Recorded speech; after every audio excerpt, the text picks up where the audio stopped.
예, 우리 교회 김현민 집사님이 계시죠. 제 카카오 스토리 좋아요를 누르셨길래 김현민 집사님 카카오 스토리를 제가 들어가게 됐습니다.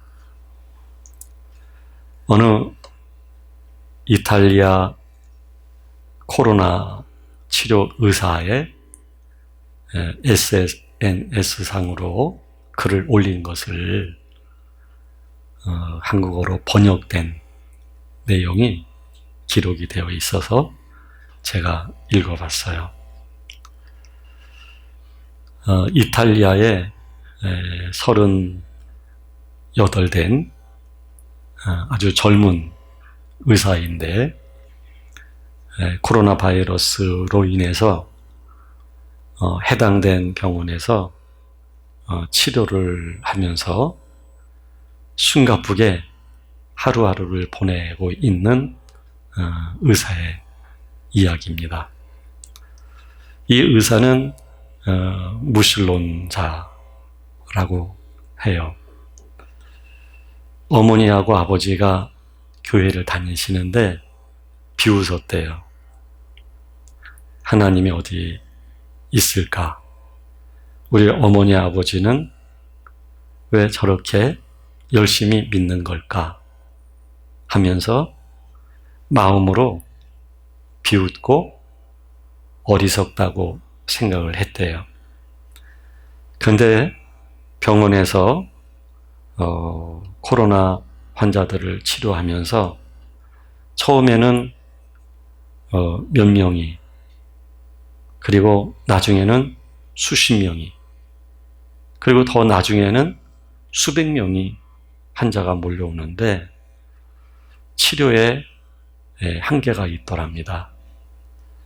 그래서 살릴 수 있는 환자하고 죽음을 맞이하는 환자하고 분리를 시켜서 죽음을 맞이해야 될 환자는 집으로 귀가를 시켜서 자가 격리된 가운데 죽음을 맞이하시도록 권하고, 그러면서 의사로서 할 수 있는 일이 없더래요.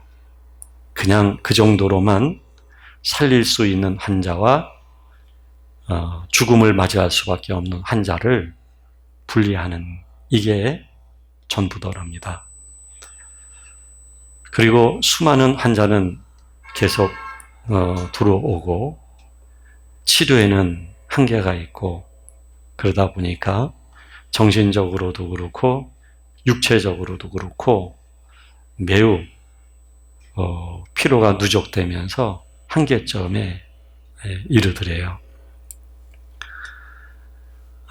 자신이 병원에서 환자들을 돌보면서 마지막 식사를 언제 했는지조차 기억에 남지 않을 정도로 그렇게 피가 마르는 그런 시간들을 보내고 있었는데, 75쯤 되시는 목사님 한 분이 확진자로 분류돼서 병원에 오시게 됐대요.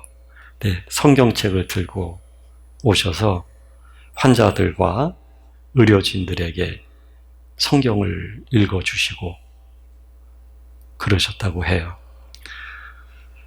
그분의 모습을 보면서도 워낙 바쁜 나머지 큰 의미를 두지를 않았는데, 시간이 가면 갈수록 자신이 할 수 있는 일이 없다는 게 발견되다 보니까 허탈해지더랍니다. 그리고 사람이 할 수 있는 일이 뭘까? 아무것도 없구나, 이런 생각이 들면서 그 노 목사님의 성경을 읽어주시는 모습과 인자한 얼굴, 그리고 자신의 마음으로 비난했던 교회 다니시는 아버지, 어머니를 생각하면서 하나님을 필요로 하는 마음이 생기더래요. 그래서 어느덧 하나님을 의지하게 되고, 그리고 얼마 전에 75세 되신 확진자이신 목사님은 돌아가셨는데, 지금 자기를 비롯해서 무신론자였던 동료들 몇 사람이, 그 동료들 몇 사람 가운데서도 죽었고 또 확진자가 되었고, 이런 가운데 있으면서 인간이 할 수 있는 게 아무것도 없다는 게, 그런 바닷가 한계점에 오니까 하나님이 필요하고 하나님을 의지하는 마음이 생겨서 지금은 하나님께 기도를 드린대요. 우리 모두에게 평강을 주시라고, 그리고 모든 환자들을 치료해 달라고 그렇게 기도를 하고 있대요. 그러면서 마지막 줄에 뭐라고 말을 했느냐면, 자신과 자신의 동료들이 무신론자들이었는데 이 코로나 바이러스 이 사태와 이것을 통해서 인간의 한계점에서 하나님을 알게 되어서 너무너무 기쁘고 그리고 감사하다는 그런 글을 올린 내용이에요. 사람은 뭔가 할 수 있을 때, 사람은 희망이 있고 소망이 있을 때, 사람은 하나님을 의지하는 마음은 적어요. 자신에게 뭔가 있을 때는, 할 수 있다는 신념이 있을 때도 그렇고 하나님을 의지하지 않아요. 그러나 아무것도 할 수 없을 때, 나약한 인간의 모습을 발견했을 그때는 하나님을 의지할 수가 있는 것이죠. 그러므로 하나님께서는 한 개인이나 이스라엘이라고 하는 민족 공동체나 하나님이 인도하실 때는 반드시 아무것도 할 수 없는 자신의 모습을 직면하도록 그렇게 인도하셔요. 모세를 놓고 보더라도요, 모세가 광야 40년의 세월을 하면서 늘 모세가 확인한 게 있다면 자신은 아무것도 할 수 없다는 거였을 거예요. 그리고 자신은 이제 인생이 이러다가 죽음을 맞이하게 될 것이다 라고 생각했을 거예요. 근데 하나님께서는 그런 한계점에까지, 어쩌면 바닥이라고 말할 수 있는 그 상황까지 하나님은 이끌어 가시는 거죠. 이게 하나님께서 인도하시는 뜻이에요. 이스라엘 민족 공동체도 마찬가지죠. 애굽 땅에서 탄식이 나올 정도로 430년 동안 종살이를 하다 보니까 지친 거죠. 지난주 말씀드린 것처럼 애굽은 이스라엘 사람들을 단순 노동을 시킨 게 아니에요. 그리고 정책이 그들을 괴롭히는 거였어요. 힘에 지나도록 가혹하게 노동을 시키는 거였어요. 매질을 하고 먹을 것도 제대로 먹이지 않고. 그래서 이스라엘 백성들은 한계점에 다다른 것이죠. 이게 하나님이 한 단체나 공동체나 한 개인을 하나님이 인도해 가시는 방법이에요. 아브라함도 한계점에 오게 됐을 때 그 한계점에서 아브라함은 하나님을 새롭게 알아갔어요. 야곱도 인생의 한계점을 인생의 모든 과정 속에서 몇 차례 경험을 하지요. 그 한계점에서 야곱도 하나님을 알아가지요. 야곱의 아들 이삭도 마찬가지죠. 팔려나가는 신세가 되죠. 오해를 받고 감옥에 들어가게 되죠. 이렇게 인생의 한계라고 하는 상황에 직면하게 되는 거예요. 이거는 하나님이 인도해 가시는 손길이에요. 그 이탈리아 코로나 치료 의사와 같이 지금 우리는 이 코로나 바이러스로 인해서 참 일찍이 경험하지 못했던 걸 경험하고 있고, 한 국가나 모든 세계가 이 바이러스에 의해서도 참 모든 일상을 잃어버리고 어쩌면 그냥 이게 더 창궐하게 되어지면 인류는 끝날 수도 있구나, 이런 생각이 들 정도로. 그런데 우리 그리스도인들에게 있어서 이것도 한계라고도 이야기할 수 있을 거예요. 이 한계, 하나님 아버지의 우리를 인도하시는 손길이 될 수가 있는 것이죠. 오늘 성경에서 소개되고 있는 사도 바울의 말씀은 첫 번째는 뭐냐면 두렵고 떨림으로 너희 구원을 이루라, 이렇게 말씀하고 있어요. 구원은 순간적으로 완성되는 게 아니에요. 구원은 순간적이지만 반복성을 가져요. 따라서 이 구원이라고 하는 것은 점진적으로 완성되어져 가는 그런 특징을 가지고 있어요. 하나님의 성령께서 우리에게 들어오시게 됐을 때 예수 그리스도가 주이심을 우리가 고백하게 되지요. 뿐만 아니라 하나님은 아버지가 되고 우리는 자녀가 되는 신분의 변화가 오게 되죠. 그러나 하나님이 거룩하신 것처럼 우리가 거룩한 상태가 된 건 아니에요. 거룩이라고 하는 분량에 이르기까지는 앞으로의 시간이 남아있는 것이죠. 이것은 과정이에요. 그래서 구원이 이루어져 가는 것은 과정에서 이루어지는 거예요.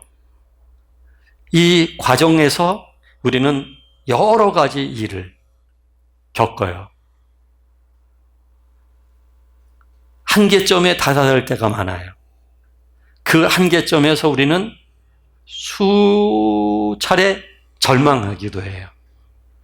이런 과정 속에서 사실은 하나님 아버지의 거룩의 분량을 채워가는 그것은 한계였고 절망이었어요. 한계와 절망은 나의 끝이에요. 내가 할 수 있는 모든 것의 끝이에요. 길이 없는 거예요. 방법이 없는 거예요. 희망이 없는 거예요. 앞이 보이질 않는 거예요. 그게 한계예요. 이때마다 우리는 나를 의지하는 마음을 버려요. 교만한 마음을 버려요. 나라고 하는 일상적인 구조적인 모습을 더 이상 유지할 수 있는 힘이 없어요. 한계점에서는 그 구조 자체가 변형이 올 수밖에 없어요. 그런 과정 속에서 점차적으로 하나님 아버지의 거룩함이라고 하는 분량이 우리에게 채워지기 시작하는 것이죠. 그 분량에 이르면서 구원은 완성이 되어져 가는 거예요. 따라서 사도 바울은 우리들에게 하고 싶은 말은 우리의 일상 속에서, 우리의 인생 속에서, 이 모든 과정 속에서 두렵고 떨림으로 구원을 이루라, 이렇게 말씀하고 있는 것이죠. 즉 우리의 인생의 과정에는 하나님의 구속사가 있는 과정이에요. 하나님은 이 인생의 과정 속에서 하나님의 구속사를 우리들에게 성취시켜 가시고 그리고 완성해 가시는 분이시죠. 그러므로 하나님은 우리가 할 수 없는 일을 도우시는 분이에요. 우리가 할 수 없는 일, 그게 뭐냐면 나를 포기하는 일이에요. 나를 부정하는 일이에요. 그거는 내가 할 수 없는 일이에요. 물론 할 수 있는 일도 있지요. 그러나 본성이라고 하는, 그리고 그 본성이 자기화됐을 때는 이거는 자기를 포기하기가 참 어려워요. 아는데 정말 절박하게 알고 안타까움이 있는데 그런데도 불구하고 변화가 있질 않아요. 그러니까 사도 바울은 너무 답답한 나머지 나는 곤고한 사람이다. 나는 너무나 불쌍한 사람이다. 나는 너무 가련한 사람이다. 나는 너무너무 고통스러운 사람이다.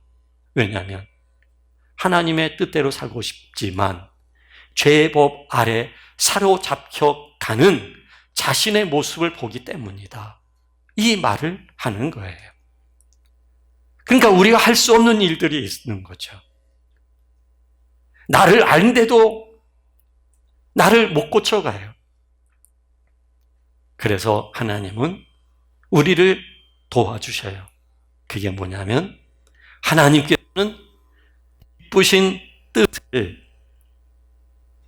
우리 속에 두셔서 우리 안에서부터 기쁘신 그 뜻이 우리의 뜻이 되게 하시고 우리의 소원이 되게 하시고 그리고 그 뜻대로 한 걸음씩 나아갈 수밖에 없도록 하나님은 우리를 돕는 분이셔요. 그래서 우리는 한 개의 상황을 싫어만 할 수 없는 것이죠. 불편한 환경을 우리는 부정적으로 말하고 벗어나고 싶다고 이런 말만 할 수가 없는 것이죠. 불편하면 불편한 대로 그 불편함 속에서 하나님은 하나님의 기쁘신 뜻을 이루어 가시는 분이거든요. 우리 안에 하나님의 뜻에 공감하고 그 하나님의 뜻이 우리의 절박한 뜻이 되어지도록 하나님은 역사하셔서 그 뜻에 의하여 살아갈 수 있도록 변화되어진 하나님의 거룩함의 분량을 채워갈 수 있는 사람이 될 수 있도록 하나님은 인도해 가시는 것이죠. 그래서 모든 환경에 우리는 감사해야 돼요. 어떤 환경이든 다 우리를 유익하게 해요. 나를 힘들게 하는 환경은 나로 하여금 한계점에 다다르게 하고 그 한계점에서 아주 순전하고 아주 진실된 마음으로 하나님을 의지할 수 있도록 정화시키는, 믿음을 견고하게 만드는 하나님의 거룩한 믿음의 분량을 채워가는 역할을 한다고 한다면 우리를 기쁘게 하는 환경들, 그래서 일상적인 환경 또한 우리가 감사해야 되는 이유가 있다면, 일상적인 환경에서 우리는 이미 절망과 한계에 다다라서 하나님을 의지하는 사람이 되었다고 했을 때, 또 그 과정 속에서 하나님의 기쁘신 뜻이 우리의 뜻이 되었다 할 때, 우리는 일상적 환경 속에서 시와 노래로 하나님을 찬양하게 될 거예요. 하나님께 감사하게 될 거예요. 하나님의 은혜에 대하여 조용히 눈물을 흘리면서 기뻐하게 될 거예요.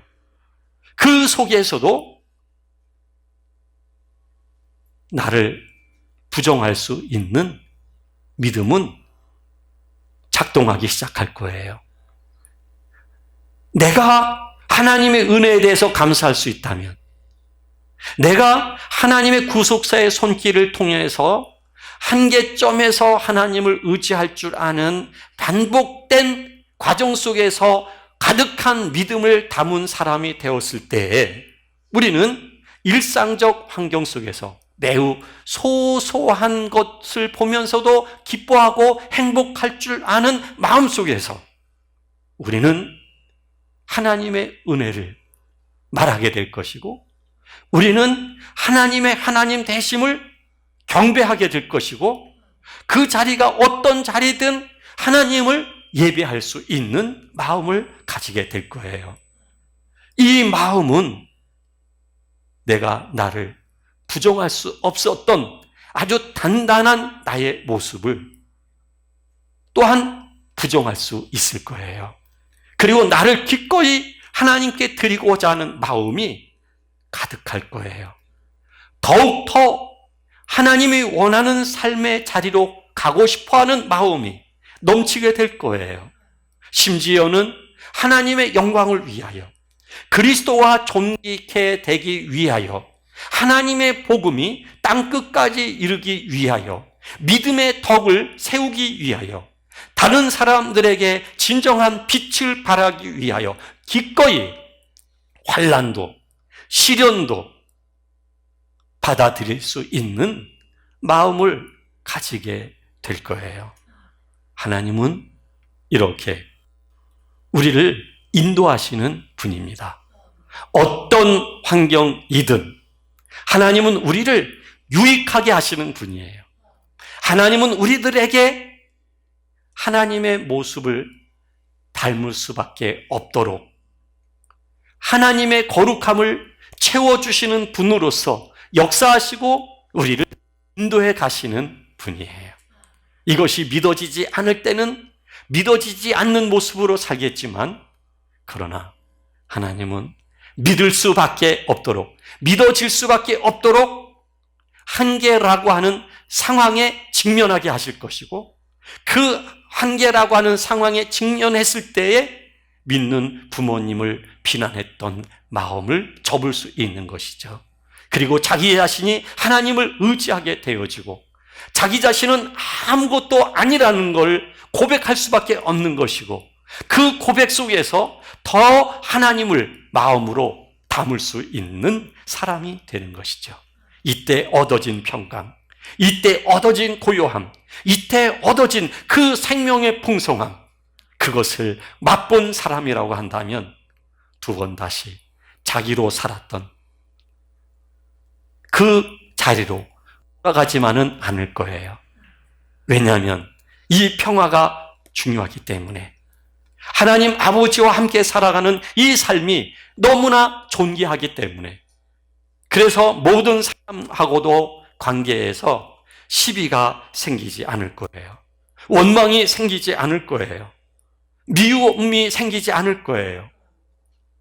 왜냐하면 주님의 은혜를 알았기 때문에, 절망의 한계 속에서 하나님을 의지하는 그 깨끗한 마음을 얻었기 때문에 불화를 만들어가지 않을 거예요. 화평을 만들어가고, 그리고 이해할 줄 알고, 그리고 사랑할 줄 아는 이와 같은 마음을 가지게 될 거예요. 그러면서 흠없는 자로 아주 순전한 하나님을 사랑할 줄 아는 사람으로, 그리고 하나님으로부터 그 또한 더 깊은 사랑을 받을 줄 아는 사람으로 그렇게 만들어지게 될 거예요. 그리고 어둠 속에 빛을 발할 수 있는 사람이 될 거예요. 시루와 낙담과 절망에 빠진 사람에게 소망을 가질 수 있도록 빛을 비춰줄 수 있는 사람이 될 거예요. 하나님의 거룩한 분량이 채워진 사람은 그렇게 빛을 발할 수가 있는 것입니다. 절망 속에서도 소망을 잃지 않습니다. 절망적 상황 속에서도 소망을 갖습니다. 하나님을 의지하는 믿음을 갖습니다. 그리고 어떤 환경에서도 믿음으로 살 수 있는 사람이 되는 것이죠. 죽을 것에게 종로로 타지 않는다는 얘기입니다. 오히려 생명으로 죽을 것을 삼키면서 생명으로 창조적인 삶을 살아가는 놀라운 사람이 되는 것이죠. 하나님은 바로 그렇게 우리를 찾아오시고 우리를 인도하시고 우리를 하나님 자신의 모든 것으로 채워주시고 이끌어 가시는 분이십니다. 내가 그 하나님을 거절하는 거, 이것도 한계가 있어요. 거절하고 또 거절하고 또 거절한다 할지라도 그 거절이라는 것이 더 이상 하나님을 거절할 수 없는 그런 한계의 상황에 직면했을 때 더 이상 하나님을 거절할 수만은 없는 거예요. 나의 육체의 소욕도 마찬가지고 나의 본능적 자아의 그 구조도 마찬가지예요. 일상에서 그것을 고집하면서 살아왔는지 모르지만 하나님께서 한계라고 하는 상황에 우리들을 직면하게 하셨을 때에 더 이상은 그 모습으로 우리는 살아갈 수가 없는 것이죠. 그것을 벗어버릴 수밖에 없는 거예요. 벗어버리고 보니 진정한 자유와 생명의 맛을 내가 알게 된 것이죠. 하나님의 은혜가 무엇인 줄 알게 된 것이죠. 하나님 안에서 살아가는 존귀한 삶의 그 중요성이 무엇인지를 알게 된 것이죠. 그래서 더 이상 자기 자신을 본래의 자기 자아에게 그냥 허용하고 싶지가 않는 것이죠. 그리고 계속해서 본래의 자아를 십자가에 내어주면서 더 하나님 아버지의 거룩함을 입어가는 것을 기쁨으로 여기게 될 거예요. 어느덧 구원을 이루어 가는 것이 우리의 기쁨이 될 거예요. 구원을 이루어 가면서 오는 두려움, 떨림, 이거는 환경의 직면에서 한점에 다다랐을 때 있었던 그 두려움과 떨림과 전혀 다른 두려움과 떨림이에요. 이 두려움과 떨림은 하나님의 거룩함에 대한 경건된 표현이에요. 그래서 두려움과 떨림이 있어도 절망스러운 두려움과 떨림이 아니라 오히려 소망의 두려움과 떨림이에요. 그리고 더 그리스도 예수 안에서 구원을 이루어가는 하나님 아버지의 모습을 닮아가는 그런 신실한 자녀가 되는 것이죠. 하나님은 여러분들을 포기하지 않습니다. 하나님은 여러분들을 더 온전히 얻으실 것입니다. 하나님의 소유로서 얻을 것입니다. 우리를 무너뜨릴 수 있는 것은 아무것도 없습니다. 하나님이 우리와 함께 하시기 때문입니다. 기도하겠습니다.